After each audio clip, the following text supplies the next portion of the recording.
Hello दोस्तों, जैसा कि आप सभी को पता है कि अरिहंत प्रकाशन की बुक को हम सॉल्व करा रहे हैं। तो कल मैंने ट्रिग्नोमेट्री की शुरुआत की थी।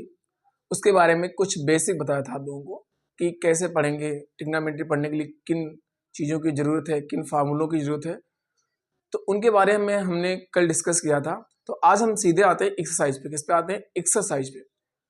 तो एक्सरसाइज 9.1 है। उसका फर्स्ट सवाल ये है कि यदि साइन ए बराबर 12/13 तब कॉस ए का मान ज्ञात कीजिए। तो इसमें क्या करेंगे? साइन ए होता है क्या है? साइन थीटा बराबर होता है लंब बटे कर्ण। क्या होता है? लंब बटे कर्ण। यानी कह सकते हैं कि इसमें लंब 12 सेंटीमीटर दिया है और कर्ण 13 दिया है। ठीक है, तो पहले इसमें फिगर को बनाने की जरूरत पड़ेगी। यानी लंब दिया है, लंब कितना दिया? 12 और कर्ण दिया है 13। ठीक, तो ये ए बी सी। आपको आधार निकालने की जरूरत है क्योंकि कॉस ए का मान निकालना है। कॉस ए बराबर होता है आधार बटे कर्ण। क्या होता है? आधार बटे कर्ण। यानी आधार को आपकी जरूरत पड़ेगी। यानी आधार निकालने के लिए क्या फॉर्मूला बताया था हमने पाइथागोरस पर आधार स्क्वायर बराबर होता है कर्ण स्क्वायर माइनस लंब स्क्वायर। क्या होता है? कर्ण स्क्वायर माइनस लंब स्क्वायर। तो आधार क्या है? ए बी स्क्वायर बराबर कर्ण कितना है? A C square minus B C square. A C है कितना?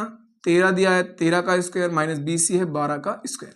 ठीक, तो ए सी 13 का स्क्वायर होता है 169 और 12 का होता है 144। इसमें से घटाएंगे तो आएगा 25। यानी ए सी स्क्वायर की वैल्यू आई है 25। ठीक, यानी सॉरी ए बी स्क्वायर की वैल्यू आई 25। तो इससे स्क्वायर हटाएंगे तो ए बी बराबर आएगा 5 सेंटीमीटर। 5 सेंटीमीटर यानी आपका जो आधार निकल के आया वो 5 सेंटीमीटर। ठीक, और कॉस थीटा बराबर क्या होता है? कॉस थीटा बराबर होता है, मैंने अभी बताया, कॉस थीटा बराबर होता है आधार बटे कर्ण। आधार बटे लंब बटे कर्ण। कॉस थीटा बराबर आधार बटे कर्ण। आधार बटे कर्ण। तो आधार क्या है? 5 और कर्ण क्या है? 13। तो यही आपसे पूछ रहा था कि कॉस ए का मान बताइए। कॉस ए का जो मान होगा वो क्या होगा? 5/13। कैसे आया? आप सभी जानते हैं कि उस साइन थीटा का लंब बटे कर्ण। मैंने लंब में रख लिया, कर्ण रख लिया, यहाँ से मैंने आधार निकाल लिया पाइथागोरस थ्योरम से। आधार निकल के आया है 5 सेंटीमीटर। उसके बाद कॉस थीटा बराबर होता है आधार बटे कर्ण। मैंने आधार का मान 5 रख दिया, कर्ण आपको 13 दिया हुआ है। इस तरीके से हमारा पहला प्रश्न सॉल्व होता है। अब आते हैं दूसरे प्रश्न पे। मिटाए इसको। अगला प्रश्न है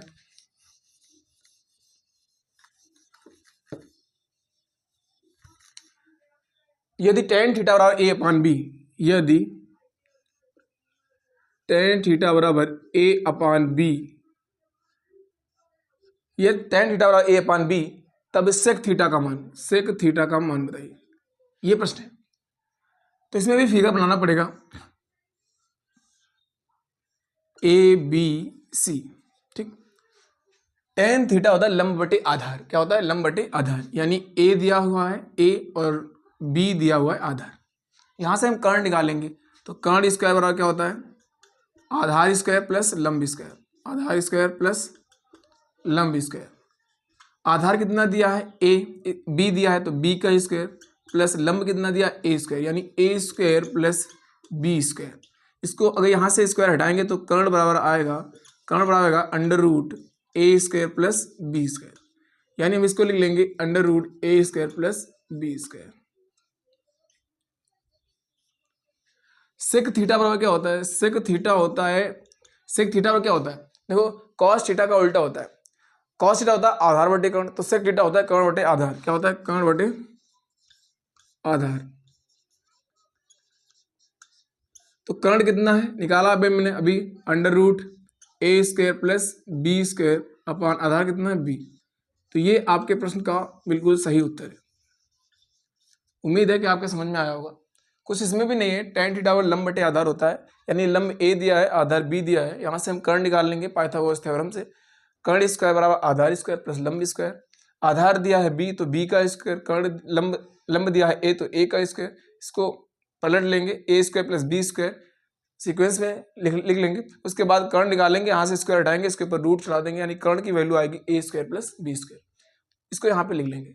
फिर सेक थीटा होता है कर्ण बटे आधार। सीधे आपको फार्मूले में पुट कर देना है। कर्ण की value under root A square plus B square और आधार कितना है b, तो ये आपका sec थीटा का